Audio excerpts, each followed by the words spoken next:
नमस्कार दोस्तों, मैं हूं सुनील दत्त। आप देख रहे हैं टेक्यूटीम चैनल। आज इस वीडियो में हम बात करने वाले हैं HTML के बारे में। तो ये वेब डिजाइनिंग कोर्स चल रहा है टेक्यूटीम की वेबसाइट पे, उसके रिलेटेड वीडियोस आ रहे हैं। ये HTML के 2 वीडियो पहले आ चुके हैं, ये उसका नेक्स्ट वीडियो।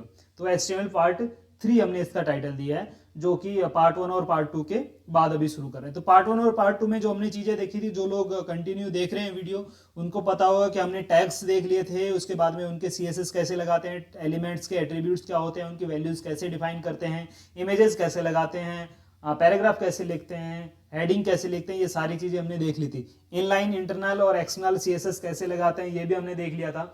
और ये जो जितनी भी चीजें हैं, जो चीजें यहाँ पे मैं बता रहा हूँ, यदि आपने ये चीजें नहीं देखी या आप ये वीडियो पहली बार देख रहे हैं, पिछले वीडियो नहीं देखे, तो आपसे गुजारिश है कि आप वो जाके वीडियो पहले देख लीजिए, उसके बाद में इस वीडियो पे आइएगा। ओके, तो चलिए हम अब देखते हैं कि इस वीडियो में क्या क्या चीजें हम कवर करने वाले हैं। तो सबसे पहली बात, जो बाकी चीजें बच गई हैं CSS की, उनके बारे में बात कर लेते हैं। तो उसमें सबसे पहले जो चीज आती है वो है आपकी बॉर्डर लगाना। ठीक है, हमने CSS में कलरिंग और ये सब देख लिया था। तो बॉर्डर कैसे लगाएंगे? जब भी कोई एलिमेंट है, जैसे ये P एलिमेंट है, तो इस P एलिमेंट को यदि आपको बॉर्डर लगाना है तो आपको ऐसे डिफाइन करना होगा। अब हमारे पास यहाँ पे जो एलिमेंट है, उसमें हम देख लेते हैं एक बार में। प्री एलिमेंट हमने लिया हुआ है, ठीक है, प्री टैग है हमारे पास में। इसके लिए हम CSS लगा लेते हैं। तो CSS फाइल खोलते हैं। यहाँ पे आपकी ये CSS फाइल है। इसमें बैकग्राउंड कलर आपका क्या है? रेड है, ऐसे था। तो इसको हम क्या करते हैं, एक बार हटा देते हैं रेड को। हम क्या कर रहे हैं, बॉर्डर लगा रहे हैं। अब यहाँ पे बॉर्डर लगा देते हैं। तो बॉर्डर का स्पेलिंग सही है क्या? गलत है। यदि सही होगा तो ऐसे डार्क ब्लू आ जाता है कलर, है ना, ऐसे। मतलब ये पैरामीटर है, मतलब इसकी लाइब्रेरी में है, तो ये सही नहीं है, इसलिए ऐसे बॉर्डर अब सही है। और उसके बाद में यहाँ पे लिख दीजिए कितना बॉर्डर चाहिए आपको। मुझे 3px चाहिए। उसके बाद में इसका टाइप कैसा होना चाहिए? सॉलिड होना चाहिए। उसके बाद में आपका कलर क्या होना चाहिए? कलर रेड होना चाहिए और क्लोज। ओके, सेव करते हैं, यहाँ पे रिफ्रेश करते हैं, और ये आपका बॉर्डर लग गया। आपका जो प्री एलिमेंट था उस पर क्या है, बॉर्डर लग गया। आप किसी भी उस पर आप क्या कर सकते हैं, बॉर्डर लगा सकते हैं। आप चाहते हैं कि बॉडी पे बॉर्डर लगाना है, क्या लगा सकते हैं क्या? मेरा पूरा जो पेज है उसी पे मैं बॉर्डर लगाना चाहता हूँ, क्या लगा सकते हैं हम? आप लोग बताइए। चलिए देखते हैं लगा सकते हैं कि नहीं लगा सकते हैं।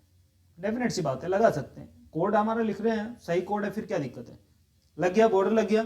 यदि यहाँ से आप हटाना चाहते हैं तो यहाँ से हटा भी सकते हैं। उस पर ही लगाना है तो दी बेस्ट है, कोई दिक्कत नहीं है। मतलब एक तरीके से बॉर्डर कैसे लगाना आपको पेज में, ये हम आपको सिखा रहे हैं। ओके, तो फिर बात करते हैं कि जब आपने बॉडी में बॉर्डर लगा लिया है, तो फिर अब बाकी जो चीजें हैं CSS में, वो भी आप क्या कर सकते हैं, इंप्लीमेंटेशन कर सकते हैं, लगा सकते हैं। जैसे आप यदि ये कंटेंट जो भी देख रहे हैं, मान लीजिए कि मैंने जो अभी प्री एलिमेंट लगाया है, इसमें हमने क्या किया हुआ है, सेंटर अलाइन किया हुआ है ना। इसका बॉडी को हटा देते हैं एक बार, क्योंकि हमने बॉडी पे सेंटर अलाइन कर दिया, तो फिर हम बाकी चीज़ें देख ही नहीं पा रहे हैं कि सेंटर अलाइन हो रहा है कि नहीं हो रहा। ये ऐसे है। तो अभी हमारा ये जो डॉक्यूमेंट है, ये क्या, सेंटरली अलाइन है। इसको भी प्री को क्या करते हैं, सेंटर अलाइन हटा देते हैं, और बॉर्डर यहाँ पे भी हम लगा देते हैं। बॉर्डर क्या करते हैं, एग्जाम्पल में आपको समझ में आए उसके लिए मैं क्या कर रहा हूँ, प्री में बॉर्डर लगा दिया। मतलब CSS आपको समझ में आ गया, मैंने यहां से हटाया और इस पे बॉर्डर लगा दिया। अब हम देखते हैं कि पैडिंग क्या होती है। देखिए, दो चीजें, एक तो ये मार्जिन आपको दिख रहा होगा, ये जो रेड बॉर्डर आ रहा है, इससे पहले ये थोड़ी सी जगह छुटी है ना। ये क्या डिफॉल्ट मार्जिन है किसका, ब्राउजर का। ब्राउजर खुद इतना मार्जिन लेके चल रहा है। जब भी आप कोई पेज लेते हैं तो पूरे पेज में वो अपना मार्जिन सेट करके रखता है। उस मार्जिन के बाद में यहां से बॉर्डर स्टार्ट हो, मतलब ये जो रेड में दिख रहा है, ये पूरा क्या एक एलिमेंट है, मतलब ये पूरा एक क्या है, ब्लॉक है, जो प्री ब्लॉक जिसको बोलते हैं। अब यदि ये ब्लॉक है, इस ब्लॉक के अंदर जो कंटेंट आएगा वो देखिए बिल्कुल सट के आ रहा है यहाँ पे। यदि यहाँ पे आपको स्पेस चाहिए, ये हेलो जो लिखा हुआ है ये इसके चिपक के आ रहा है, यदि यहाँ पे आपको स्पेस चाहिए तो फिर क्या लिखना होगा आपको, पैडिंग। उसको क्या बोलते हैं आप, पैडिंग। दो चीजें होती है, एक मार्जिन और एक पैडिंग, दोनों में अंतर बताऊंगा। पैडिंग हम पहले यहाँ पे लिखते हैं, पैडिंग लिख देते हैं मैं 10px, ठीक है। सेव करते हैं, रिफ्रेश करते हैं, चेंजेस क्या आता है, चेंजेस आ गया। दूसरी चीज है मार्जिन, ठीक है। अब मैं एक बार मार्जिन आपको लगा के दिखाता हूं। मार्जिन, मार्जिन लिख दूं मैं 15px। आप चेंजेस देखिएगा सिर्फ, क्योंकि आप यदि समझ गए ना कि दोनों में क्या डिफरेंस है तो फिर कोई इश्यू नहीं आएगा। नहीं तो कई जगह जहां पे पैडिंग लगानी वहां पे मार्जिन लगाते फिरेंगे, फिर आपका कंटेंट सही दिखेगा नहीं। मार्जिन में देखिए ये जगह बढ़ गई, मतलब कंटेंट मेरा यहां से शुरू था, मेरा माउस का पॉइंटर देख लीजिए, यहाँ से शुरू था पहले, लेकिन अब ये जो इतना स्पेस और दिया ये क्या है, आपकी मार्जिन है, और यहाँ से बॉर्डर स्टार्ट हुआ, मतलब यहाँ से ये एलिमेंट स्टार्ट होगा, उसके बाद में ये पैडिंग है जो अंदर आपको मिली है, ये क्या है, पैडिंग है। तो ये दोनों चीज डिफरेंस होती है, मार्जिन और पैडिंग, ये आपको समझ में आनी चाहिए। ओके, जब ये इतनी आपकी चीजें हो गई हैं तो फिर CSS का कुछ पोर्शन हमारा कवर हो गया है। बाकी जो चीजें हैं, मतलब जो भी HTML की CSS थी वो, बाकी जो चीजें अभी हम जितने भी एलिमेंट्स और देखेंगे उनके साथ साथ में हम क्या करेंगे, CSS को यूज करेंगे। तो अगला जो एलिमेंट आता है HTML का वो है टेबल। ये जितना भी कंटेंट आपको दिख रहा है, यदि आपको ये सही से अरेंज करना है या कोई ऐसा डाटा है जो टेबुलर फॉर्म में है या टेबुलर फॉर्म में दिखाना है, तो फिर हमें क्या है, टेबल बहुत एसेंशियल हो जाती है।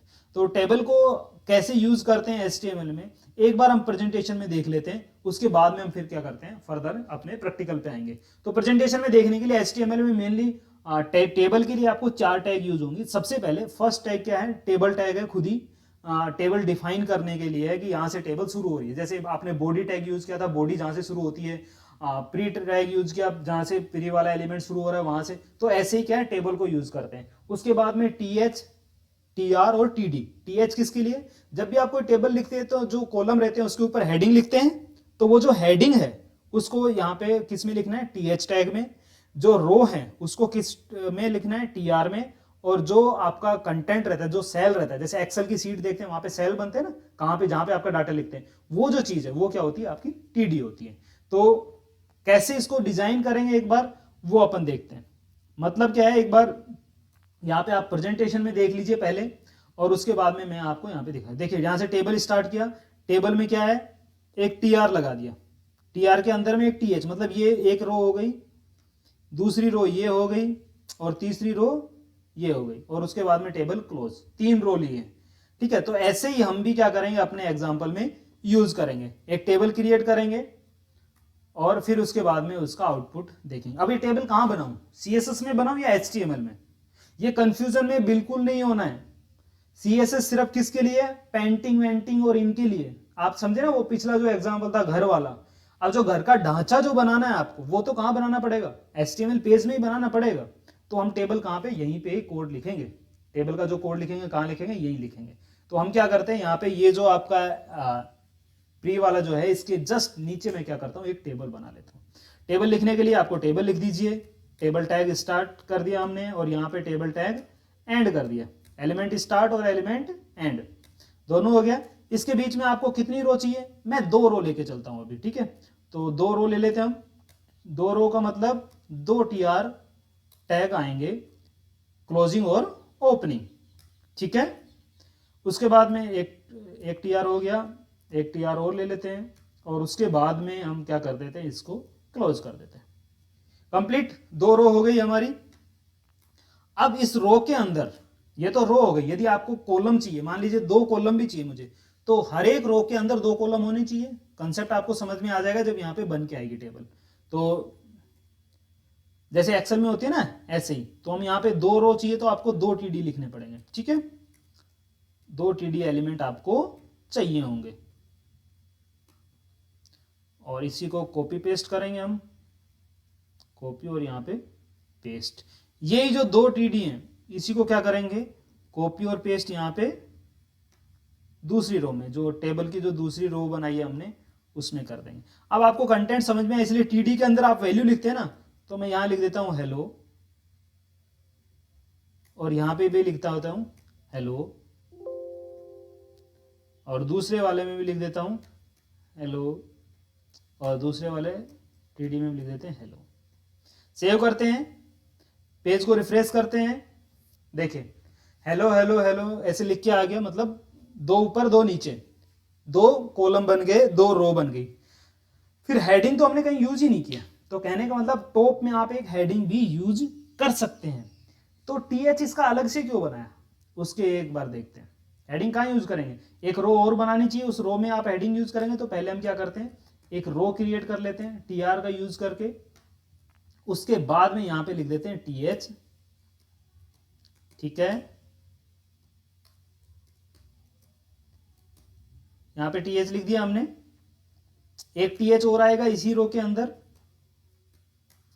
जिन लोगों को समझ में नहीं आ रहा है वो ज़्यादा ट्रबल नहीं लें, आप मुझसे हेल्पलाइन पे पूछ सकते हैं कि क्या क्या चीज़ें जो यदि आपको समझ में नहीं आ रही हैं या आप नहीं कर पा रहे हैं, तो आप व्हाट्सएप हेल्पलाइन नंबर पे मैसेज भेजिए, जो प्रॉब्लम आ रही है उसका स्क्रीनशॉट भेजिए मुझे, और यदि आपको इशू बताने से हो जाएगा तो अच्छी बात है, नहीं होगा तो हम आपका सिस्टम रिमोट पे लेके भी दिखाएंगे। अब मैंने यहाँ पे सेव करके रिफ्रेश किया है तो देखिए यहाँ पे क्या आ गया, हेडिंग 1 और हेडिंग 2। तो हेडिंग 1 और हेडिंग 2 मैंने बड़े अक्षर में तो लिखा नहीं था, या मैंने ना तो यहाँ पे कोई स्टाइल लगाई, बोल्ड इटालिक कुछ नहीं किया मैंने, लेकिन फिर भी ये कह रहा है बोल्ड आ जा रहा है। ये किस लिए आ जा रहे हैं, क्योंकि आपने टैग क्या लिया है, टीएच। जो टीएच टैग है वो ऑटोमेटिकली क्या करती है, कंटेंट को बोल्ड में शो करती है, ठीक है।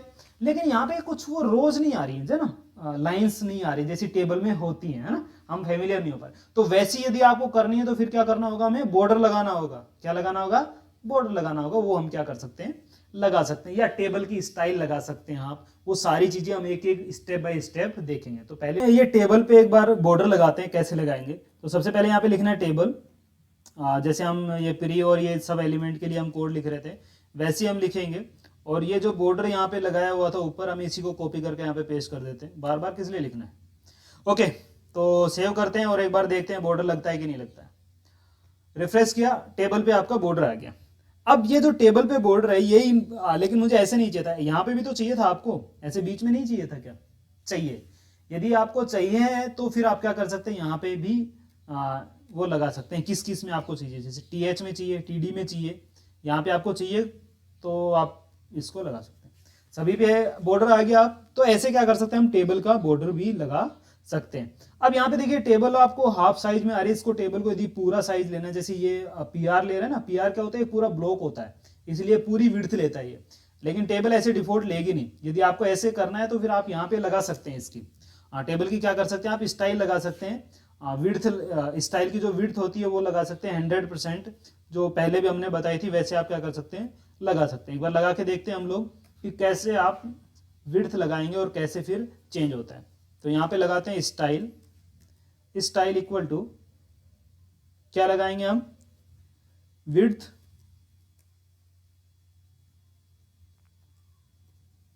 100%,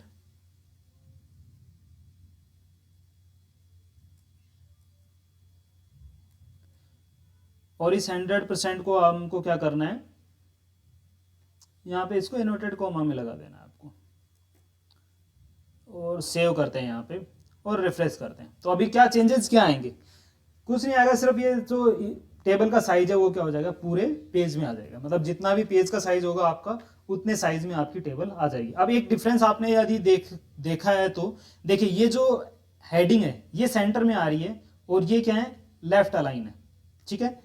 क्यों है, क्योंकि हेडिंग जो भी है वो क्या है, सेंटर अलाइन डिफॉल्ट रहती है, क्योंकि हमने टीएच टैग यूज किया है, और ये सारे क्या है, टीडी टैग के अंदर है। तो टीडी का डिफॉल्ट अलाइनमेंट किधर है, लेफ्ट अलाइनमेंट। यदि इनको भी सेंटर अलाइनमेंट करना है तो आप फिर सेम वही लगा सकते हैं, CSS यहाँ पे जो लगा रहे थे हम लोग, सेम इस CSS को यहाँ लगा सकते हैं। जैसे कैसे लगा सकते हैं, जैसे यहाँ पे लिख दीजिए TD, हम TD की जो CSS लगा रहे थे वो अलग से CSS लिख दीजिए, उसका बॉर्डर लगा देते हैं यहाँ पे। मतलब ऊपर से हम TD को हटा देंगे, यहाँ से हम क्या करेंगे, TD को हटा देंगे, और यहाँ पे आप लिख सकते हैं इसका टेक्स्ट अलाइनमेंट, टेक्स्ट अलाइन और सेंटर। ओके, सेव करते हैं तो क्या होगा, टीडी के अंदर में जो भी कंटेंट है उसका जो टेक्स्ट है वो सेंटर अलाइन हो जाएगा, ठीक है। तो ऐसे आप क्या कर सकते हैं, स्टाइल सीट का यूज करके, और जितने भी जो कंटेंट है उसको अपने हिसाब से क्या कर सकते हैं, डिजाइनिंग कर सकते हैं। मेन जो डिजाइनर का काम है ना, वेब डिजाइनर का जो काम है वो यही काम है जो आप अभी जो हम कर रहे हैं। मतलब मेन जो कंटेंट को डिजाइन करना, कि यूजर को कितना बेटर व्यू आप दे सकते हैं, उतना ही ज्यादा क्या है, यूजर आपके कंटेंट को लाइक करेगा, आपकी वेबसाइट को लाइक करेगा, आपकी वेबसाइट पे ज्यादा ट्रैफिक आएगा। ये सब चीजें इससे रिलेटेड होती हैं। ओके, तो उसके बाद में हम बात करते हैं, इंपॉर्टेंट चीज है एक, जब भी आपको कभी कंटेंट लिखना पड़ता है, कई बार लिस्ट में लिखना पड़ता है। किस में लिखना पड़ता है, लिस्ट में। मतलब आपको लिस्ट बनानी पड़ती है ना, 1 2 3 4 5 6 7 8 ऐसे बहुत सा कंटेंट आपने देखा होगा कि आप हेडिंग लिख देते हैं, फिर उसमें टॉपिक्स वाइज ऐसे लिखते हैं। तो वो सब लिस्ट कैसे आती है HTML में, उसके लिए देखते हैं। तो सबसे मेन 2 टैग हैं, first one is OL, second one is UL, और थर्ड वन इज LI। 3 चीजें हैं जिनको हम क्या कर सकते हैं, यूज करेंगे। तो OL क्या है, जो आपको ऑर्डर्ड लिस्ट है, ऑर्डर्ड मतलब 1 2 3 4 5 ऐसे नंबर लिखे आते हैं जिसमें, यूएल मतलब अनऑर्डर्ड जिसमें सिर्फ डॉट आएगा, और एल आई मतलब जो लिस्ट का एलिमेंट है उसके लिए क्या करते हैं, एल आई टैग यूज करते हैं। ओके, तो अब एक बार इसको करके देख लेते हैं हम कोड कैसे लिखते हैं वो देख लेते हैं। तो हम कहाँ पे लिखें, यहाँ पे हम ऊपर लिख लेते हैं, जहां पे आपका प्री एलिमेंट खत्म हो रहा है यहीं पे लिख देते हैं एक बार टेबल से ऊपर। सबसे पहले क्या लिखें, यूएल लिख लेते हैं अनऑर्डर्ड, और इसके क्लोज टैग लगाया। ये आप बेस्ट प्रैक्टिस में रखिए कि जैसे एक टैग ओपन कर रहे हैं उसका क्लोज टैग भी उसी टाइम लिख देना, ये मत लिखना कि पूरा कोड लिखे लास्ट में ही तो लिखनी है, लास्ट में लिख देंगे, कोई बात नहीं बीच में आप लिखो ना, क्या इशू, कोई इशू नहीं है, यहाँ पे आप कंटेंट लिखते रहिए। ठीक है, first content L I tag close कर दें, फिर से एल आई टैग ओपन किया, और सेकेंड कंटेंट और एल आई टैग क्लोज करते हैं। ये एक यूएल हो गया, इसको देखें एक बार, सेव करते हैं, रिफ्रेश करते हैं, देखिए आ गया फर्स्ट कंटेंट, सेकंड कंटेंट और थर्ड कंटेंट सही में आ रहा है। अब यदि यही कंटेंट, यदि आपको नंबरिंग चाहिए 1 2, जैसे ये डॉट डॉट आ रही है, ऐसे यदि आपको 1 2 चाहिए तो कंटेंट सेम रहेगा, सिर्फ यू की जगह क्या करना है आपको, ओ करना है, बाकी कोई चेंजेस नहीं करना। तो ये जो कंटेंट था जो पहले डॉट करके आ रहा था, ये अभी किस में आ जाएगा, 1 2, सॉरी यहाँ पे आपको ये एल हटाना है, ठीक है मैंने ध्यान नहीं दिया। तो ये चीजें आप देख लीजिएगा, कभी कभी ऐसा होता है, अभी 1 2 आ गया। ओके, तो ऐसे आप क्या कर सकते हैं, कंटेंट को मैनेज कर सकते हैं। अब ये जो यूएल और ओएल वाला जो एग्जांपल है, इसको हम क्या करते हैं, टेबल के अंदर रख लेते हैं, डाटा तो टेबल में रखना है ना हमें, तो हम क्या करते हैं टेबल के अंदर ही इसको रख लेते हैं। कहाँ पे रखें, इस हेलो में रख लेते हैं, हेलो, और यहाँ से ओएल को भी मैंने कट किया, जहां पे पहले कंटेंट हेलो लिखा था ना उसकी जगह मैं क्या कर रहा हूं, ये ओएल को टाइप कर रहा हूं, मतलब इस वाले कंटेंट को आप वहां पे लिख सकते हैं, कोई दिक्कत नहीं है। मतलब टीडी के अंदर भी आप बहुत सारा कंटेंट लिख दीजिए, अलग अलग टैग, मतलब टैग के अंदर टैग यूज कर सकते हैं, नेस्टेड टैग यूज कर सकते हैं, कोई दिक्कत नहीं है। ठीक है, जैसे टीडी के अंदर में हमने ओएल यूएल यूज कर लिया, तो ऐसे आप नेस्टेड टैग यूज कर सकते हैं, कहीं कोई इशू नहीं है। ठीक है, जैसे यदि इसको आपको समझना है तो मैं थोड़ा सा ये फॉर्मेटिंग ठीक रहेगी, तो आपको क्या है बाद में कोड देखने में समझ में आता है, ठीक ठाक कोड ऐसे होता है ना। एक बार अभी इसको टी डी और टी को भी करेंगे, ये आ गया। अब यदि आपका ये टी डी और ये यदि अरेंज करना है तो ये भी ऐसे नहीं होता है, ये कैसे होगा, ऐसे अरेंज होता है।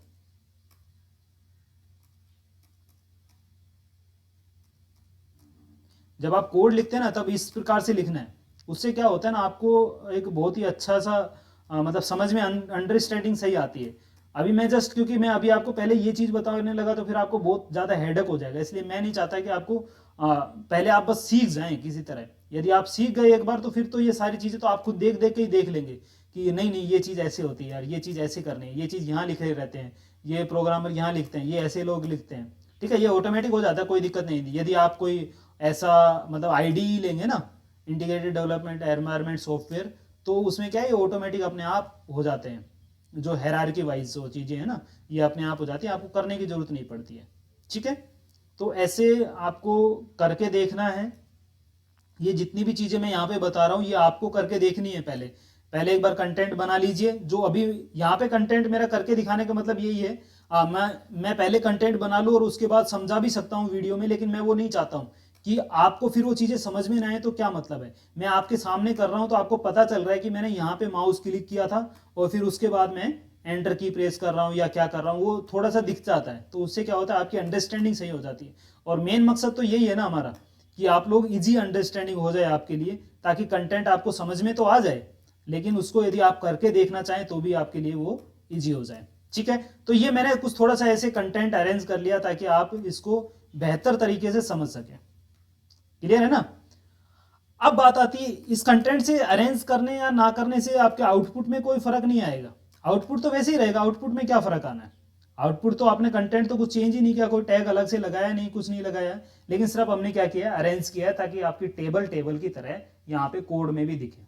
ठीक है, देखिए अभी टेबल ऐसे होती है जब भी आप कहीं कोड देखेंगे ना तो आपको ऐसे दिखेगा। तो ये मैं इसलिए दिखा रहा हूँ, कहीं फिर मैं आपको कोड दिखाऊं और उस टाइम समझने के लिए बोलूँ तो आप बोलोगे सर ये पढ़ाया तो ऐसे था, अभी ऐसे कंटेंट दिख रहा। ओके, तो आई थिंक इतना आपको समझ में आ गया कि टेबल कैसे यूज करते हैं, टेबल में टैग कैसे लगाते हैं, ऑर्डर्ड लिस्ट कैसे होती हैं, और ये सारी चीजें कैसे होती हैं। ठीक है, तो मिलते हैं नेक्स्ट वीडियो में। तब तक के लिए आपके लिए टास्क है एक अभी हम थैंक यू बाय बाय नहीं कर रहे हैं। तब तक के लिए आपको एक टास्क है कि आप लोग क्या करना है, ये जो कंटेंट मैंने यहां पे लिखा है फर्स्ट सेकंड थर्ड, ऐसे 3 कॉलम की टेबल बनानी है। कितने कॉलम?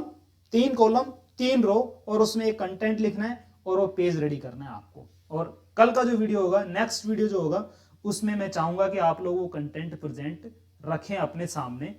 ओके, तो चलिए मिलते हैं नेक्स्ट वीडियो में। तब तक के लिए थैंक यू, बाय बाय।